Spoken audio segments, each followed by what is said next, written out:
Buenos días, queridos amigos y hermanos en Cristo. Gracias por acompañarnos en este estudio bíblico que se basa en la carta de Santiago en el capítulo 5. Vamos a leer los versículos 17 y 18 que dicen así: Elías era hombre sujeto a pasiones semejantes a las nuestras, y oró fervientemente para que no lloviese, y no llovió sobre la tierra por 3 años y 6 meses. Y otra vez oró, y el cielo dio lluvia, y la tierra produjo su fruto. Que el Señor nos bendiga con su palabra. El título del sermón es La oración ferviente del cristiano, y el tema que vamos a desarrollar es los desastres naturales como castigo divino. Este es un tema bien controversial, pero necesitamos que el Espíritu Santo nos enseñe estas cosas para comprender de mejor manera algunos hechos actuales y, como creyentes en este mundo, podamos tomar mejores decisiones en base a la sabiduría que Dios nos da. Así que el primer punto que vamos a estudiar es la naturaleza caída de Elías. Un error bien común en los cristianos es atribuirle mayor santidad a los héroes de la fe que están en la Biblia porque sus testimonios fueron extraordinarios.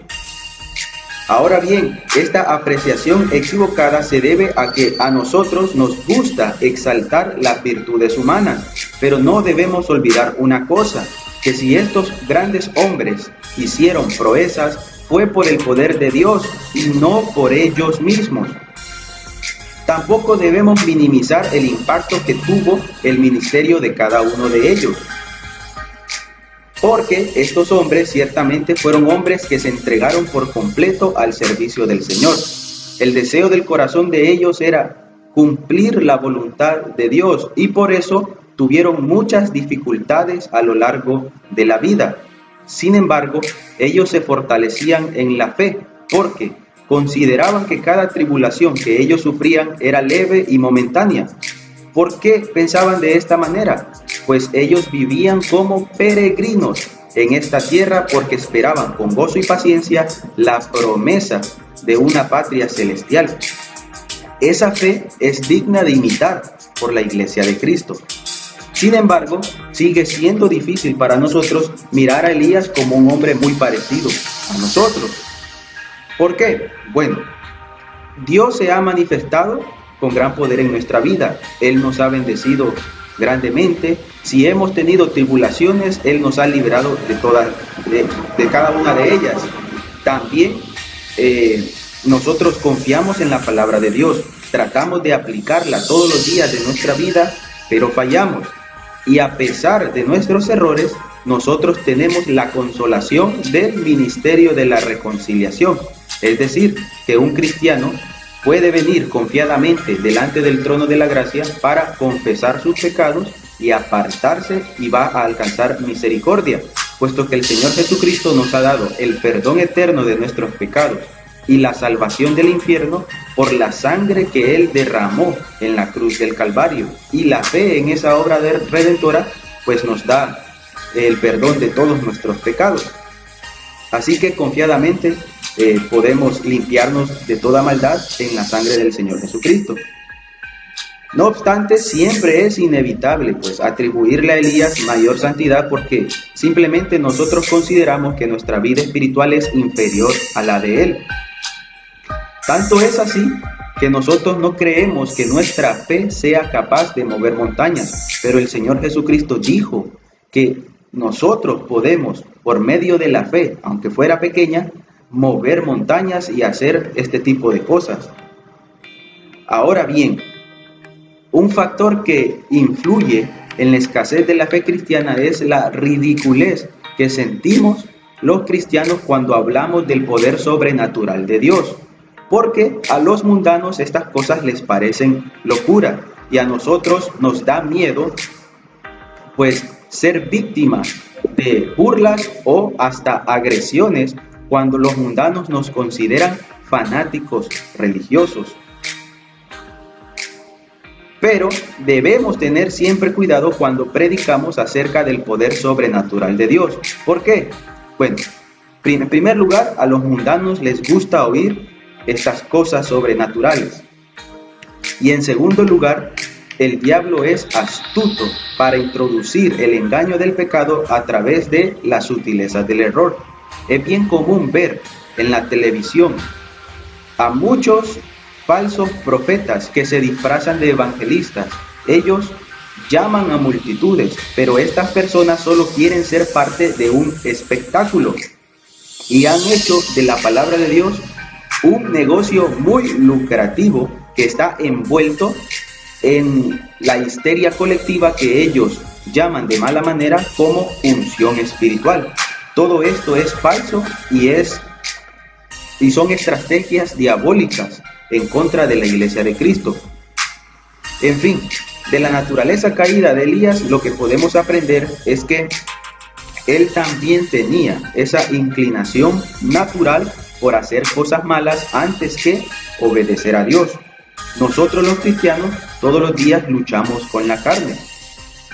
Y en cuanto a debilidad humana, Elías es muy parecido a nosotros. Pero debemos estar conscientes de una cosa. Si nosotros queremos ver el poder de Dios en nuestras vidas, debemos consagrarnos como lo hizo Elías. El segundo punto que vamos a estudiar es la oración ferviente de Elías. Vamos a meditar un poquito en la palabra ferviente o fervor. Esta palabra viene del griego proseuche, que tiene dos raíces. La primera raíz, pros, significa cara a cara, y la segunda raíz, euche, significa deseo. En este sentido, la palabra proseuche denota una relación íntima con Dios, como la que tenía Moisés, que hablaba con Dios cara a cara, como cualquiera de nosotros habla con un amigo. En una relación tan cercana como esta, parece que podemos pedir casi cualquier cosa, siempre que sea la voluntad de Dios. Y Elías tenía esta relación, y él oró para que no lloviera sobre el reino de Israel, que era gobernado por el rey Acab, según la historia bíblica en Primera de Reyes, el capítulo 17 y 18. Ahora bien, otro significado de la palabra ferviente la podemos encontrar en el diccionario español. El diccionario español resalta dos términos que son bien interesantes. El primero es la devoción y el segundo es el entusiasmo. Cuando hablamos de devoción, casi siempre se nos viene a la mente esa connotación religiosa. Y por eso en nuestro vocabulario cristiano no es muy frecuente utilizar esta palabra. Porque la oración no debe ser una práctica religiosa, pero eso sí, debe ser practicada con mucho entusiasmo. ¿Qué queremos decir con esto?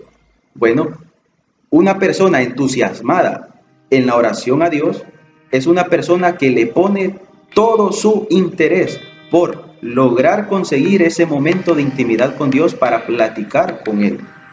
Es decir, que vamos a hacer todo nuestro esfuerzo por no perdernos nunca, ni siquiera los cultos de oración o en la intimidad de nuestro cuarto, terminar el día orando y empezarlo también orando.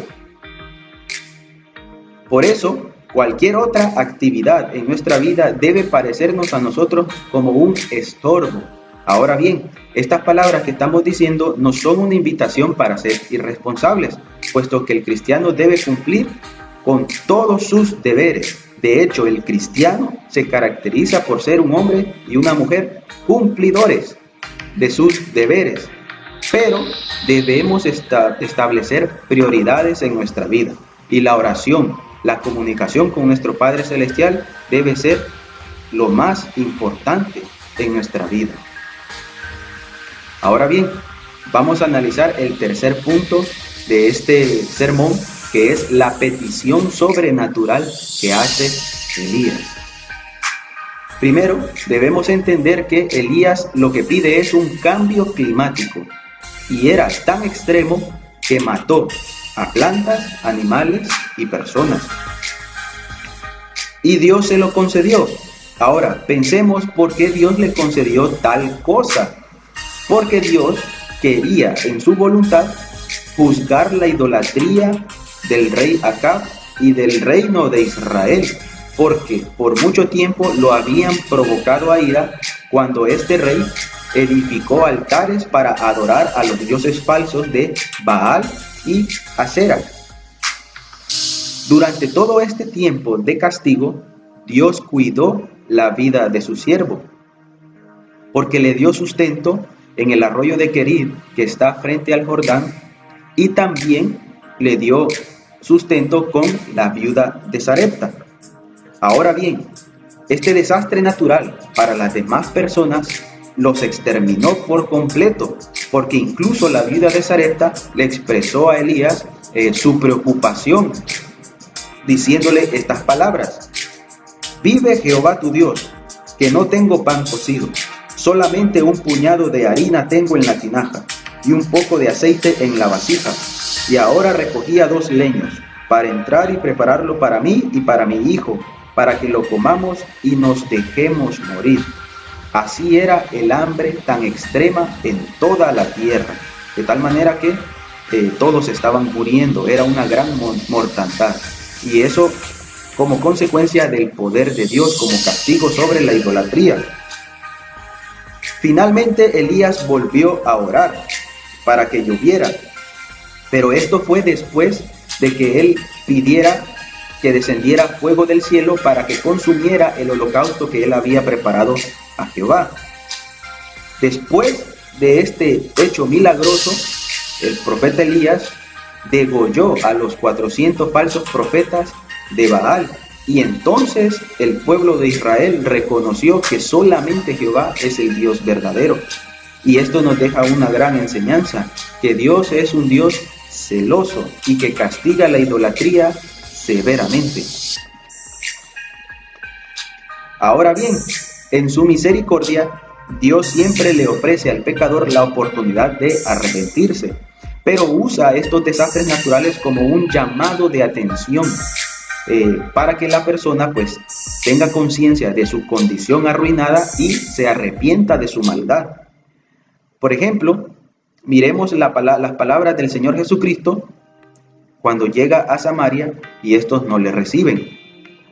Precisamente vamos a leer el pasaje bíblico de Lucas en el capítulo 9, el versículo 51 y 56, que dice así: cuando se cumplió el tiempo en que él había de ser recibido arriba, afirmó su rostro para ir a Jerusalén, y envió mensajeros delante de él, los cuales fueron y entraron en una aldea de los samaritanos para hacerle preparativos, mas no le recibieron, porque su aspecto era como de ir a Jerusalén. Viendo esto, sus discípulos, Jacobo y Juan, dijeron: Señor, ¿quieres que mandemos que descienda fuego del cielo, como hizo Elías, y los consuma? Entonces, volviéndose él, los reprendió, diciendo: vosotros no sabéis de qué espíritu sois, porque el Hijo del Hombre no ha venido para perder las almas de los hombres, sino para salvarlas. Y se fueron a otra aldea. Esta es una gran enseñanza de parte de nuestro Señor Jesucristo, porque nosotros como cristianos, en un ataque de ira, podemos pedir a Dios que mande un rayo y mate a todos los incrédulos rebeldes que no han recibido el mensaje de salvación por medio del Evangelio de nuestro Señor Jesucristo. Pero debemos entender una cosa, que la ira de Dios no va a ser derramada sobre esta tierra las veces que nosotros queramos, sino que Dios ha establecido un solo día en el cual Él va a derramar toda su ira sobre la humanidad y va a castigar en ellos todo el pecado que ha ofendido durante tanto tiempo la santidad de nuestro Dios. Así que, mientras esperamos que ocurran estas cosas, nosotros como cristianos lo que debemos predicar es el mensaje de la gracia, que hay oportunidad para el pecador que se arrepienta y pueda ser liberado de esa ira venidera y gozar por misericordia como regalo divino la eternidad del cielo. Pero debe arrepentirse. Ese es el mensaje que debemos predicar. Ahora bien, también debemos hacer conciencia de ese juicio que viene sobre la humanidad. Y hay algunos acontecimientos en el pasado que nos hacen recordar que Dios juzga el pecado por medio de desastres naturales. Vamos a ver el primero, que es el tsunami de Indonesia. Este tsunami ocurrió el 26 de diciembre del año 2004.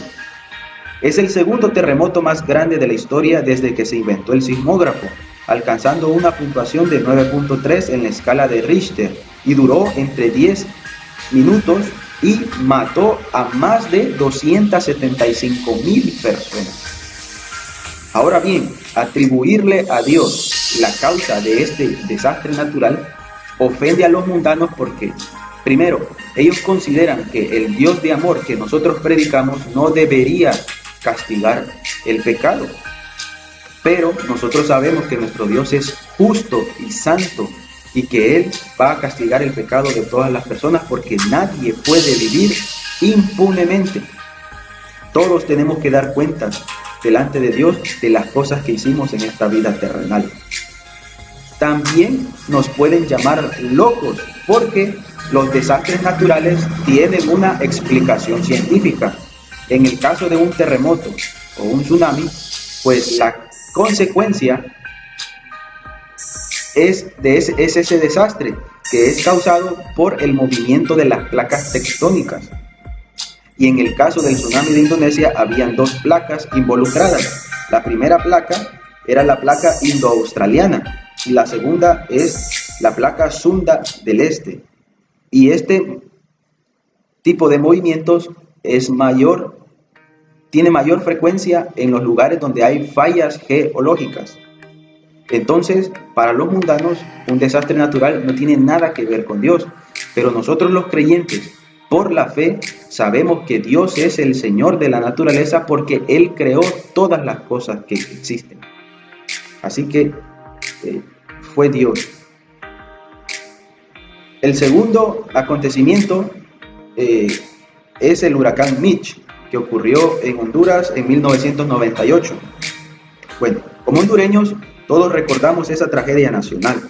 Hubo pérdidas millonarias en bienes materiales, damnificados y muchas muertes. Pero en el pueblo de Dios se escuchaba una voz, casi como un susurro, un secreto a voces que nos decía, es castigo de Dios todo lo que nos está pasando.